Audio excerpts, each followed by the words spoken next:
নদীমাতৃক ও কৃষি প্রধান জেলা নেত্রকোনা। জেলার 10টি উপজেলার উপর দিয়ে বয়ে গেছে ছোট বড় 58টি নদী।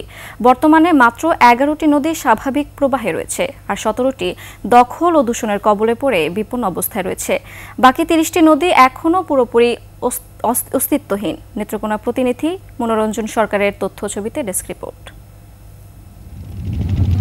1897 সালে ভয়াবহ ভূমিকম্পে নেত্রকোনার কালীগাং, মরা নদী, কালীহারি নদী সহ 9টি নদী সম্পূর্ণ বিলুপ্ত হয়ে যায়।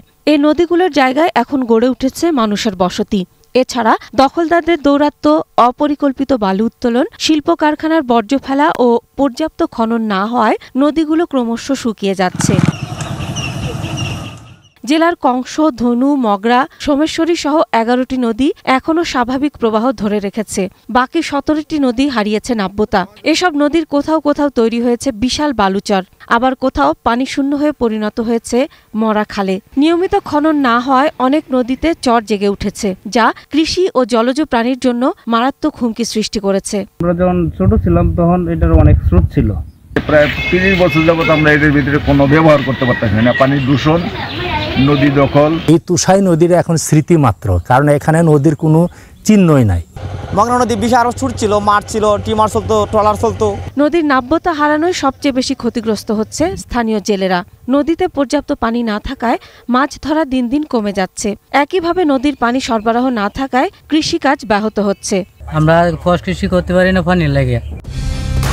কালার এক্সপার্ট, জর্জ স্যাপ এবং মাইল্ড অন হ্যান্ডস টেকনোলজি সমৃদ্ধ অরিক্স ক্রিস্টাল ওয়াশ আপনার লন্ড্রি এক্সপার্ট। লক্ষ লক্ষ টাকা খরচ করিয়া অনেক তো এরকম টাকা তো পানি দিতে থাকবে না। 9টি নদী চলমান আছে, সেইগুলো আমাদের বিভিন্ন ধরনের মানুষের আগ্রাসন, দখল, দূষণ কারণে এই নদীগুলো এখন আমাদের বিপন্ন হওয়ার পথে। দখলদারদের হাত থেকে নদী মুক্ত করতে প্রশাসনের কঠোর ব্যবস্থা গ্রহণের কথা জানান এই কর্মকর্তা। পাশাপাশি নিয়মিত খনন, সচেতনতা বৃদ্ধি ও সরকারি পর্যায়ে দীর্ঘমেয়াদী পরিকল্পনা গ্রহণের তাগিদ তার। বাংলাদেশ পানি উন্নয়ন বোর্ড থেকে এই 95টি নদীর লিস্ট করা হয়েছে এবং এগুলো পর্যায়ক্রমে আমরা পুনঃখননের আওতায় আনবো।